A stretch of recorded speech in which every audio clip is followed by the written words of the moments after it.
Bradford City continue their 2024-25 league campaign with an away clash against Darren Moore's Port Vale FC. And in today's video, you're going to find out how both teams have gone so far this season, what my starting eleven would be for this match if I was Graham Alexander. If you do want to enjoy today's video, don't forget to drop a like on there for me and subscribe to the channel as well if you are new. 100 likes as always would be massively appreciated. And don't forget to get your thoughts in down in the comment section down below. Now, my team Bradford City, we currently sit second in the League 2 table. After 39 matches, we've got 20 wins, 10 draws and 9 defeats, scoring 52 goals and also conceding 32, which leaves us on a positive 20 goal difference and 70 points. Our last couple of matches then have been a draw, a win, a loss and a win. So not ideal form for us recently, just one win in our last four. We do need to start turning a couple of them draws and losses into wins, because obviously we only picked up 1 point from Accrington, Tranmere and Gillingham, which is clearly not ideal. An extra 8 points would have us sat 7 points clear at the top of the table, but football never works like that. Our last couple of matches then have been a 0-0 draw away at Accrington Stanley. Not a single shot on target in the entire game. A dire game of football, and clearly 2 points dropped going into it. We dominated possession but just could not create anything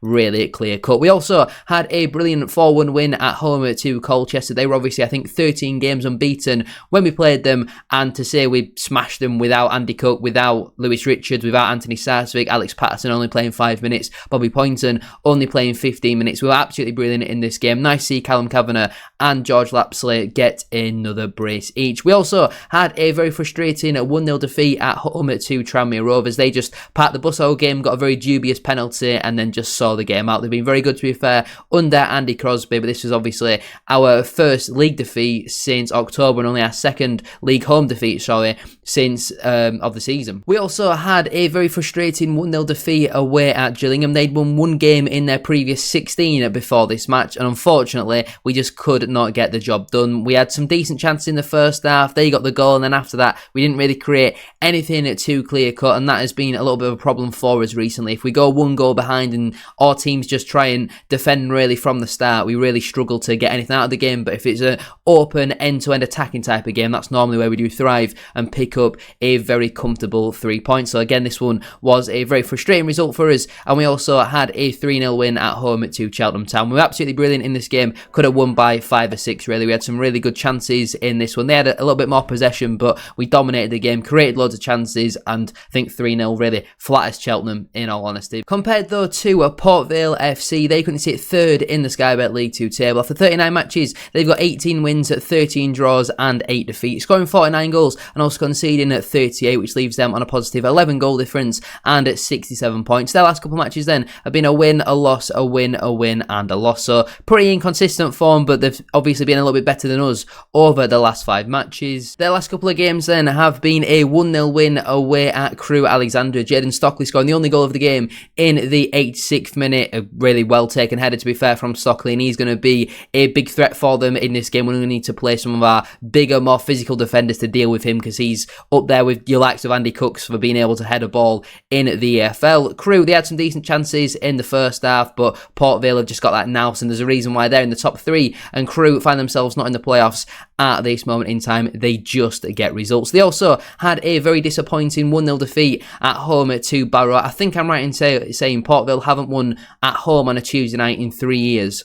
Bradford City are coming to town, so they're probably going to mean a 3-0 Port Vale or something like that, isn't it? But I watched the majority of this game, and how Port Vale didn't score, I never know. They would work a couple of times. Paul Farman for Barrow made some unbelievable saves. It was a very disappointing goal for them to concede from a defensive point of view, but how they didn't come away from this game with a 3 or 4-1 win, I will never know. Yes, Barrow obviously rode their luck at times, but I do also think it was down to some poor finishing really from Port Vale, but they certainly created a lot of very good chances, especially in that second half. They also had a 1-0 win at home to Morecambe. Ronan Curtis scoring the only goal of the game in the 89th minute. A great strike from outside the penalty area. When you look at the stats, Port Vale clearly did deserve to win the game. They've had a few of them 1-0 wins this season where they just needed to get over the line late on. I think they won the reverse fixture 1-0 with a pretty late goal in that one as well, and they've got a knack of doing that. They also had a 3-0 win at home to MK Dons. Again, I'm saying the same thing about MK Dons. Dominated possession, but have barely created anything, and they've been battered in terms of the stats from the other team. Probably Port Vale's best 3 players on the score sheet in this one: Lawrence Olai, Jayden Stockley and Ben Garrity. The latter obviously being a very important part of their success over the last couple of years, really. When Garrity is available, Port Vale are a better team. When he's not, Port Vale, the standards of the players then certainly do drop. So we need to maybe get Alex Patterson man-marking him for this game. And they also had a 2-1 defeat away to Colchester. Now, I chose to watch Grimsby Notts County over this game, but obviously Colchester were on a very good run of form at the time. Defensively, the first goal, I think, is poor from, I think it was Nathan Smith. They did well to equalise, but then switching off from a free kick and conceding not even a minute later, I'm sure will be very disappointing for Darren Moore and his team. Before we do go any further though with today's video, don't forget to drop a like on there for me and subscribe to the channel as well if you are new. Can we try and hit 100 likes on today's video? That'd be massively appreciated. And don't forget to get your thoughts in down in the comment section down below. What is your score prediction for this match, and would you make any changes from Saturday's starting 11? I think we will definitely see some changes on Tuesday. I've gone with 6. I don't think we'll see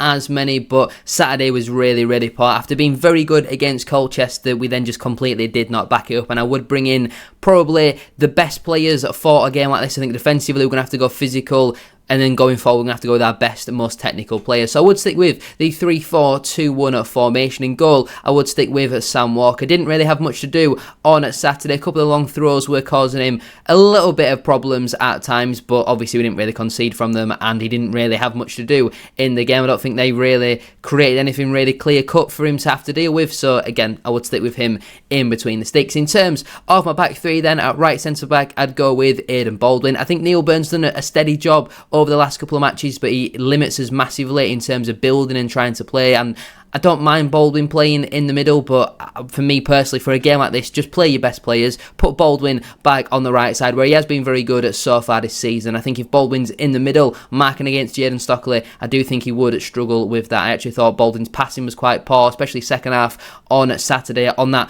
very narrow pitch, and obviously he took that shot on from about 40 yards, which I don't want to see him do that ever again. In the middle, I would go with Paul Huntington. He's probably our best aerial centre-half, one of the best in the entire division. When you're coming up against the Jaden Stockley, Paul Huntington for me absolutely has to be in this side. It's a non-negotiable. He has to start this game. At left centre-back, I would go with Jack Shepherd. Again, if Stockley's peeling off to the back post, you want your best, most physical centre-halves. If it's Shepherd or Kelly, I don't really mind, but it can't be Critchlow for me. Again, I don't think Critchlow was bad on Saturday. Didn't really have much to do either defensively or on the ball, but I think Shepherd's got a bit more height, much better in the air, and obviously similar levels of technical ability. I think in terms of a back three, Baldwin on the right, Huntington in the middle, and either Shepherd or Kelly on the left is perfect for this game against Stockley. And Laurent Talai, he's pretty decent physically as well, even though he's not the tallest. In terms of my midfield four then, just one change in here from Saturday. At right wing back, I would stick with Brad Halliday. He was one of the few players above a 5 or a 6 out of 10, was trying to put some crosses in the box defensively.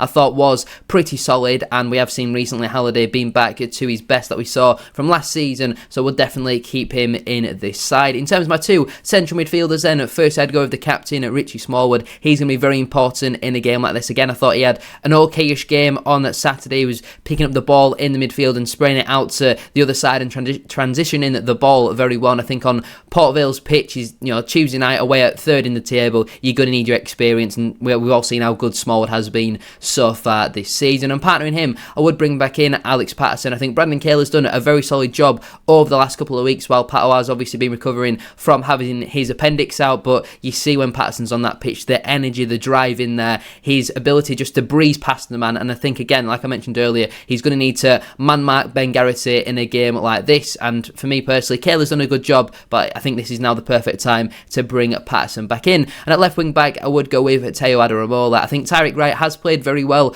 over the last 2 weeks, but I wouldn't have him starting in this game. I think Adaramola wasn't amazing on Saturday, but I think again we've seen the quality that Adaramola does have, and if you're wanting to play your best players, there's 7 games to go, there's no real room for that sentiment now. Just play your best players. Adaramola for me is the best available left wing back at this moment in time, but Tyreek Wright is not a bad option to have on off the bench. In terms of my two at number 10s then, firstly I would go with Jamie Walker, just to freshen things up a little bit. Obviously he's been on the bench the last couple of matches, but I would like to see him come back in for this one. His creativity recently has been very good, was unlucky maybe not to get another assist on Saturday with the cross that he put in for Alex Patterson, but I don't think George Lapsley really plays that well away from home. I think he's much more of a home player. A little bit like Anthony Sarcevic. Obviously, it would be very nice to see him maybe on the bench on Tuesday. Whether he's going to be back at all this season, I guess, is another question. Graham Alexander's certainly keeping his cards very close to his chest, but I'd like to see Walker get a start in this one. Again, his experience when you're going away from home on a Tuesday night to third in the table.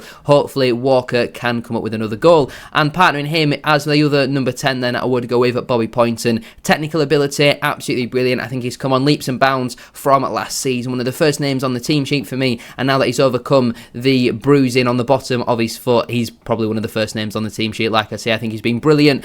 Hopefully he can come up with another goal, another assist, because we've seen this season his creativity, his ability to pick a pass out, sort of like needle in a haystack in terms of passing ability, absolutely brilliant. And yeah, for me personally, absolutely has to come back into this side. And as my striker, I would go with Michael Mellon. I thought Kavanagh did alright against Colchester on Saturday, though against Accrington was really poor, was bullied for the large part by Farron Rawson. And when Port Vale have got three big centre halves, the likes of Nathan Smith, Jesse Deborah, Connor Hall, if we need to go long, Callum Kavanagh's pretty useless at that. You know, that's not really his game. Mellon's got a bit more physicality about him. I think he's a better finisher. I think he's got better overall hold-up play, so I would bring back in Michael Mellon for me for this game. I didn't really understand why he was on the bench for 85 minutes when Kavanagh did absolutely nothing. He had that one shot in the first half which went well over the bar, so Mellon for me comes back in for this game. On the bench then, I would go with Joe Hilton, Callum Johnson, Kieran Kelly, Tyreek Wright, Brandon Kaler, George Lapsley and Callum Kavanagh. The players currently unavailable are Lewis Richards, Anthony Sarcevic and Andy Cook. So the players who miss out then through selection will be Colin Doyle, Jay Bennett, Neil Byrne, Romney Critchlow, Clark Adore, Tommy Lee and Harry Ibbotson. In terms